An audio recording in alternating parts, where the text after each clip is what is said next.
우리 옆에 계신 분하고 인사할 때 목례로 사랑합니다, 축복합니다 인사하겠습니다. 네. 이제 안 한 분한테 하세요. 자녀의 행복이 부모의 행복입니다. 시작.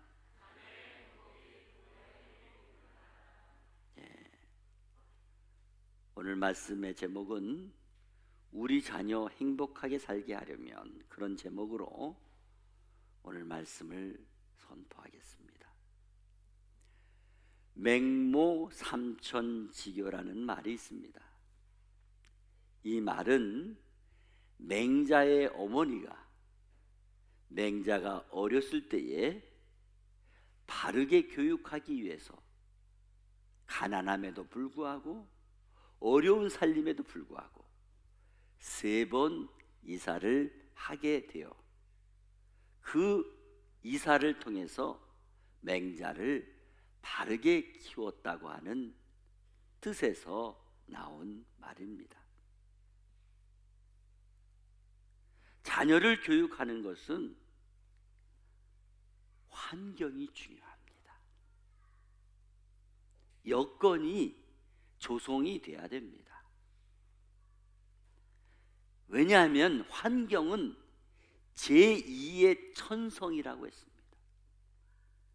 과거에 우리가 결혼을 하거나 가정을 이룰 때에 항상 가문을 중요시했던 것은 다른 게 아닙니다. 환경을 중요하게 인식한 나머지 가문이라고 하는 명목을 세운 것입니다. 성경에도 보면 하나님께서 아브라함에게 너의 친척 본토 아비집을 떠나 내가 지시할 땅으로 가라고 명령을 하셨습니다. 바로 아브라함의 친척 본토 아버지 집인 갈대아 우르는 우상을 숭배하는 그런 지역이었습니다. 그곳에 오래 머물러 살게 되면 아브라함이 그런 것들을 본받아서 하나님을 잘 믿고 따를 수 없기 때문에 그곳을 떠나라고 말씀하신 것입니다. 한마디로 악인의 자리에 서지 아니하고 죄인의 길에 서지 아니하고 거기에 머물지 않으면 않게 하기 위해서, 바로 하나님과 멀어지지 않기 위해서, 만약에 하나님과 멀어지고 죄악을 범하게 되면 영원한 형벌을 면하지 못하고 지옥에 떨어질 수밖에 없기 때문에 바로 악인들로부터 멀어지게 하는 것입니다. 잠언 6장 27절에서 28절에 사람이 불을 품고 서야 어찌 그의 옷이 타지 아니하겠으며 사람이 숯불을 밟고 서야 어찌 그의 발이 되지 아니하겠느냐. 무슨 말씀입니까? 불을 여기 품에 품으면 어떻게 옷이 타지 않겠냐 이 말이에요. 또 발로 숯불을 밟고 있으면 나중에 그 발이 되지 않겠느냐 이 말이에요. 사람은 환경과 주변의 영향을 받지 않을 수가 없는 것입니다. 교육 환경이 바르고 좋은 것은 그 인생을 책임지고 그의 미래를 밝게 보장할 수 있는 것입니다. 그러므로 오늘 본문 말씀을 통해서 우리는 우리 자녀들을 행복하게 살아가게 하는 방법을 생각하며 그 교훈에 따라 자녀의 행복이 바로 우리들의 행복이라는 것을 깨닫고 순종할 수 있기를 바랍니다. 이 세상을 살면서 가장 중요한 게 뭐예요? 행복 아닙니까? 행복해야 되잖아요. 그러면 행복은 내가 잘한다고 다 행복할 수 있습니까? 아닙니다. 행복은 나도 잘해야 되지만은 하나님이 도와주셔야 가능한 줄 믿습니다. 내가 잘하는 것도 한계가 있습니다. 또 하나님만 도와주는 것도 한계가 있습니다. 오늘 하나님이 그냥 도와주실 수 없는 것입니다. 그러므로 신앙의 모습을 통해서 하나님이 함께 하시고 도와주심으로 말미암아 그 삶을 하나님이 인도하시는 것입니다. 또 신앙의 바른 모습은 하루아침에 저절로 될 수 있는 것이 아닙니다. 세상에서 가장 힘든 게 뭐냐? 자식 농사예요. 또 가장 중요한 게 뭐냐? 자식 농사예요. 부모는 자녀가 행복해야 행복합니다. 부모는 자녀가 불행하면 똑같이 불행한 게 아니라 더 많이 불행합니다. 그런데 자녀의 운명은 부모에게 달려 있다는 것입니다. 부모가 잘못 가르치게 되면 자녀도 불행하지만 부모도 불행한 거예요. 부모가 잘 가르치면 자녀도 행복하고 부모도 행복한 거예요. 모든 바른 교육은 부모로부터 시작되는 겁니다. 그러므로 부모의 신앙과 교육 철학이 중요한 것입니다. 그러면 어떻게 우리 자녀들을 행복하게 살게 할 수 있을까요? 두 가지를 말씀드리겠습니다. 첫째로, 어려서부터 창조주 하나님께 예배를 잘 드리는 자녀면 행복하게 살 수가 있습니다. 우리 인간의 교육은 한계가 있습니다. 인간의 교육은 한계가 있어요. 여러분, 요즘에 대학교를 나와보세요. 대학을 나와도 취직이 안 되잖아요. 다들 어떤 생각을 하고 있습니까? 우리 아들 대학만 들어가면 될 줄 알았죠? 아니에요. 대학 들어가서 공부도 또 잘해야 되고 또 대학 졸업하면 되겠지? 아니에요. 한계에 또 부딪히는 거예요. 취업이 어려워요. 이처럼 교육은 한계가 있는 거예요. 그렇지만 교회는 믿음을 가지게 하며 그 믿음은 자녀들에게 힘을 주며 그 믿음은 하나님의 인도를 받게 하는 것입니다. 살아서 역사하시는 하나님의 말씀을 잘 믿고 따라야 되는 것입니다. 오늘 본문 말씀에 마땅히 행할 길을 아이에게 가르치라.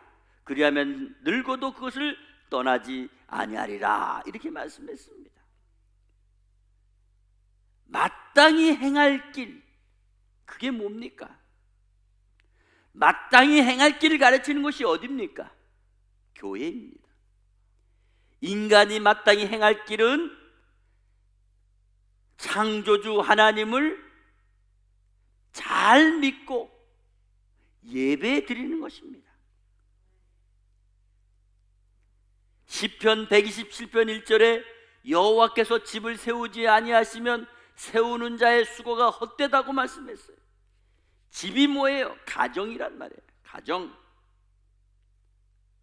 가정을 세우는 게 사람이 세우는 게 아니고 하나님이 세워 주셔야 된다는 것입니다.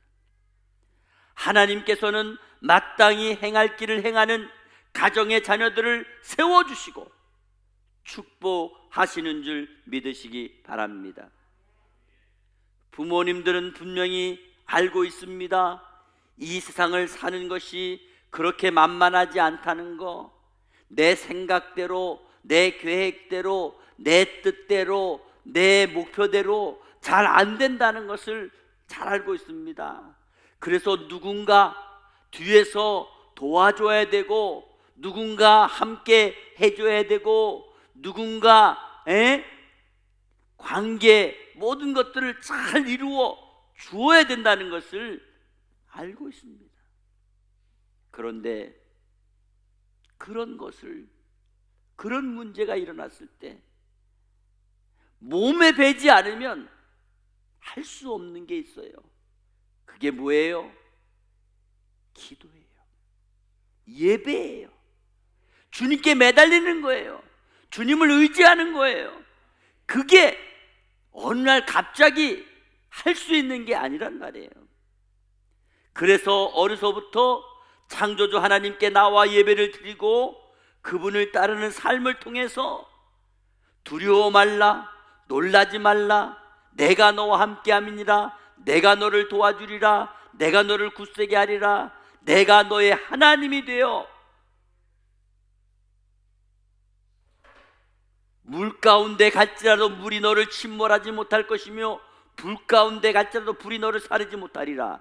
너는 지명하여 불렀나니 너는 내 것이다. 이런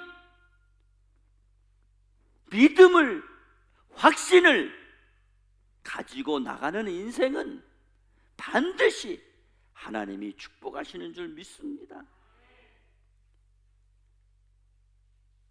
배후에 역사하신 하나님의 도움을 인정하고 그 도움을 받고자 하는 인생, 하루아침에 되는 게 아니란 말이에요.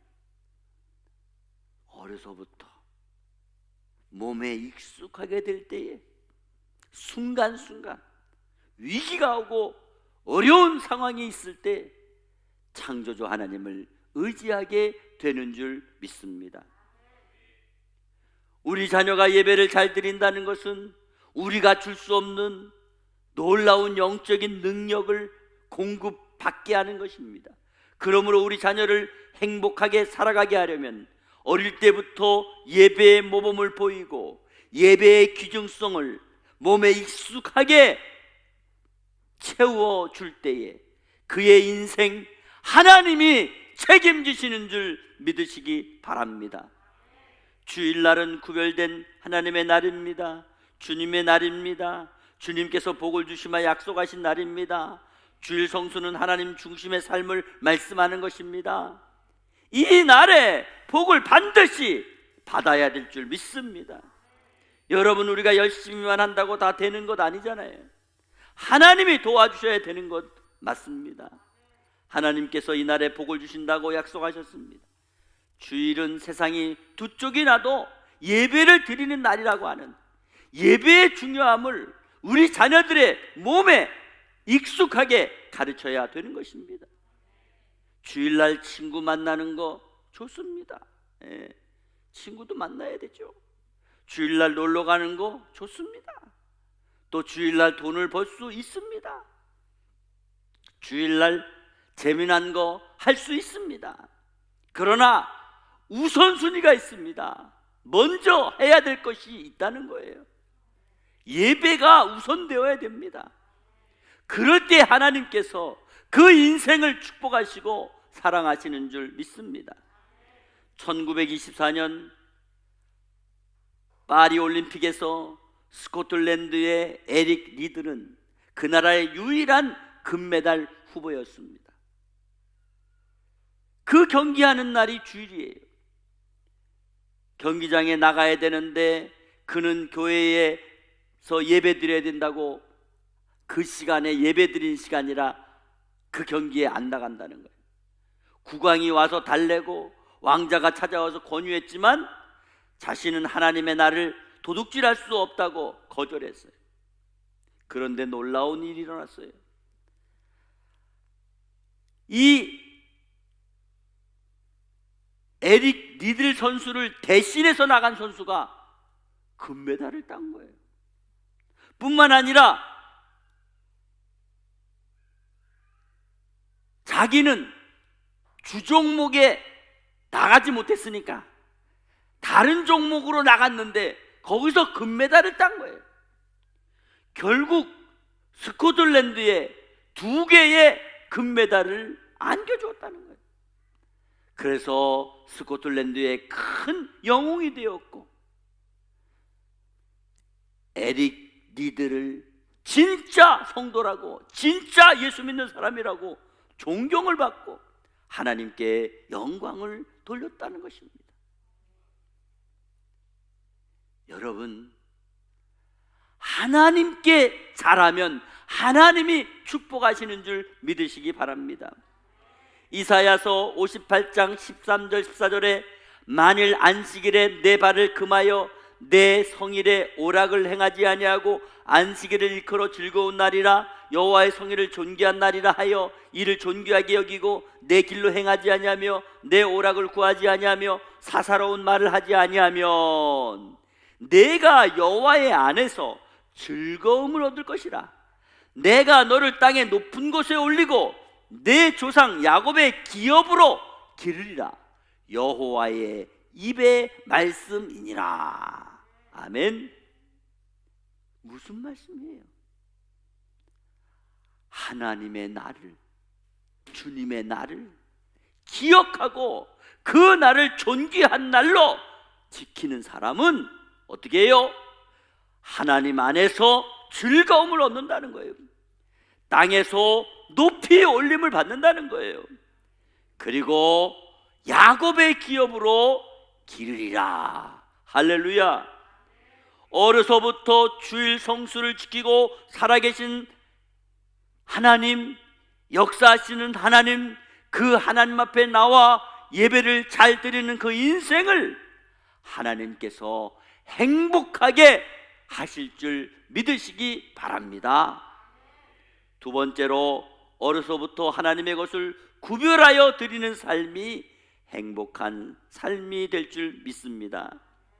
우리의 자녀들이 하나님께 복을 받아 행복하게 살기를 원하고 계십니까? 하나님께서는 우리에게 많은 것을 주셨습니다. 우리가 지금 가지고 있는 모든 것을 다 하나님이 주신 것인 줄 믿으시기 바랍니다. 혹시 여기 계신 분 중에 세상에 오실 때에 옷 한 벌이라도 입고 오신 분이 계십니까? 한 분도 없어요. 아무것도 가져온 것이 없어요. 그러나 주님께서 지금 우리에게 주신 것이 헤아려 보세요. 얼마나 많습니까? 그러므로 우리가 마땅히 행할 길은 언제나 하나님의 것을 구별해서 하나님 앞에 드릴 줄 알아야 되는 것입니다. 드린다고 하는 것은요, 사람도 좋아하지만 하나님도 기뻐하시는 거예요. 행복한 삶을 살게 해주시는 거예요. 하나님께서 우리에게 드리라고 말씀하셨지만 하나님께서는 이미 우리에게 드릴 수 있도록 주신 것을 기억해야 됩니다. 예물을 드리는 것은 성도의 마땅히 행할 길입니다. 성도에게 예물의 기본은 11조입니다. 11조는 삶의 복을 받는 신앙의 기본입니다. 어려서부터 작은 것부터 드리는 연습을 해야 됩니다. 우리 자녀들을 어려서부터 돈 쓰는 방법을 잘 가르쳐 줘야 돼요. 돈을 함부로 쓰면 안 돼요. 돈을 버는 것도 중요하지만 잘 쓰는 게 더 중요한 거예요. 10분의 9는 내 것이고 10분의 1은 과감하게 하나님의 것으로 인정하고 포기할 줄 아는, 그것이 신앙의 기본입니다. 우리 자녀들을 소심하게 만들지 마세요. 궁색하게 만들지 마세요. 오늘 우리는 예수님께서 나를 위해 십자가에 죽으셨습니다. 하나님의 은혜와 축복을 넘치게 받았습니다. 그런데 10분의 1의 기준에 흔들리면 어떻게 그 자녀가 살아계신 부모님 앞에 제대로 효도를 할 수가 있겠습니까? 하나님께서 11조를 명하신 것은 결국 저와 여러분을 위한 것입니다. 11조가 있어야 이 세상의 교회가 사역을 한 것입니다. 계속해서 세상의 복음을 나누어주는 힘이 되는 것입니다. 하나님께서 가난해서 11조를 바치라고 하신 것 아닙니다. 하나님께서는 우주 만물의 주인이 되십니다. 모든 것이 하나님의 능력으로 행하는 것입니다. 없는 것도 있게 하시는 분이 하나님이십니다. 있는 것도 없게 하시는 분이 하나님이십니다. 11조를 드리는 것은 하나님 앞에 하나님께서 우리에게 주신 약속입니다. 약속을 지키면 영원히 잘 되고, 영원히 잘 되면 범사가 잘 되고 삶이 행복해지기 때문에 저와 여러분에게 복을 주실 근거로 11조를 약속해 주신 것입니다. 하나님께서는 11조라고 하는 축복의 통로를 만드시고 우리에게 복 주시기로 약속하셨습니다. 말라기 3장 10절에 만군의 여호와가 이르노라, 너희의 온전한 11조를 창고에 들여 나의 집에 양식이 있게 하고 그것으로 나를 시험하여 내가 하늘문을 열고 너희에게 복을 쌓을 것이 없도록 붙지 아니하나 보라 말씀하셨습니다. 하나님께서는 모든 만물의 주인이십니다. 그분이 주셔야 풍성해질 수 있는 것입니다. 이 놀라운 비밀을 우리 자녀들이 어릴 때부터 배워야 됩니다. 우리 자녀들에게 용돈을 줄 때에도 11조를 구별하게 가르쳐야 됩니다. 부모가 이미 11조를 드렸지만 자녀의 수입에서 또 11조를 드리는 것은 마땅히 행할 길을 가르치는 교육인 것입니다. 그래서 어른이 되어서도 잘할 수 있고 신앙의 가문을 이어가는 것입니다. 신앙생활이 하루아침에 잘할 수 있는 것은 아닙니다. 마땅히 행할 길을 하루아침에 잘할 수 있는 것이 아니라는 것입니다. 교육이 돼야 됩니다. 훈련이 돼야 됩니다. 그런 과정을 통해서 주님 앞에 헌신하고 주님의 은혜를 누리게 되는 것입니다. 누가 돈이 중요한 줄 모릅니까? 누가 돈이 필요한 건 모릅니까? 그러나 더 중요한 것, 더 귀한 것은 무엇입니까? 하나님의 은혜인 것입니다. 하나님이 주실 때 우리가 풍성해지는 것입니다. 부모가 많은 재산을 자식에게 물려주면 자녀들이 다 잘 될 것 같습니까? 그렇게 생각하죠. 그러나 그렇게 되지 못한 결과가 너무나 많이 있습니다. 하나님이 도우셔야 됩니다. 하나님이 책임지셔야 행복할 줄 믿습니다. 복은 어떻게 받습니까? 이사야 48장 18절 19절에 내가 나의 명령에 주의하였더라면, 여기 주의하였더라면, 이 말이 무슨 말씀이에요? 내가 나의 명령에 순종하고 행하였더라면 내 평강이 강과 같았겠고 내 공의가 바다 물결 같았을 것이며 내 자손이 모래 같았겠고 내 몸의 소생이 모래알 같아서 그의 이름이 내 앞에서 끊어지지 아니하겠고 없어지지 아니하였으리라 하셨느니라. 그렇습니다. 하나님의 축복이 말씀에 순종할 때 따라오는 것입니다. 순종하는 사람에게 행복의 열매가 나타나는 것입니다. 오늘날 은혜의 시대에 와서 가장 중요한 비밀은 교회입니다. 아무리 기도를 해도 순종하지 않고 섬김이 없으면 행복할 수 없습니다. 주일 성수와 11조는 교회를 섬기는 방법이며 교회를 든든하게 하며 내가 복을 받고 내 자녀가 행복해지는 비결인 것입니다. 우리의 자녀들이 행복하게 살게 하시는 줄 믿으시기를 바랍니다. 세상의 일도 마음만 가지고 안 되는 것이 너무 많이 있습니다. 하물며 행복의 길로 가게 하는 행복의 길은 교육을 통해서, 믿음을 통해서, 순종을 통해서 약속된 복이라는 것을 알아야 됩니다. 정말 잠깐 사는 그런 인생 가운데 우리 사랑하는 자녀들에게 하나님의 축복이 넘쳐서 우리 자녀들을 행복하게 살아가게 하는 성도들이 다 되시기를 바랍니다. 신앙교육을 위해 교회를 가까이 하게 하고 하나님의 은혜를 받기 위해 주님께서 가장 기뻐하시는 예배의 자리에 나오도록 하시기를 바랍니다. 모든 만물의 주인이 하나님이라는 것을 인정하고 주님의 것을 구별하여 드릴 때에 하나님께서 우리의 삶을 풍성하게 하실 줄 믿습니다. 예배와 신앙의 근거는 반드시 열매가 나타나는 것입니다. 요셉을 보세요. 요셉은 어린 나이에 애굽 땅에 종으로 팔려갔지만 초지일관 변함없는 믿음으로 승리할 수가 있었던 것입니다. 사도 바울을 보세요. 그는 어려운 환경 가운데 있었지만 빌립보서 4장 11절 13절에 내가 자족하기를 배웠노라 하면서 내가 비천에 처할 줄도 알고 내가 풍부에 처할 줄도 알고 내가 모든 일에 일체의 비결을 배웠다. 그렇지 않습니까? 이것이 승리의 고백입니다. 이것이 바로 행복의 고백입니다. 사랑하는 성도 여러분, 오늘 우리 자녀들의 행복이 저와 여러분의 행복인 것을 믿습니까? 그렇다면 여러분, 우리 자녀들이 하나님의 은총을 받을 수 있도록 믿음으로 가르치시기를 바랍니다. 그 믿음을 통해서 행복한 인생을 하나님이 책임져 주실 줄 믿습니다. 우리 자녀를 행복하게 함으로 우리 인생 또한 진정 보람 있는 그런 행복한 인생임을 모두가 다 고백하며 천국의 주인공으로 하나님 앞에 영광을 돌리게 되는 그런 은혜가 있기를 간절히 축복합니다.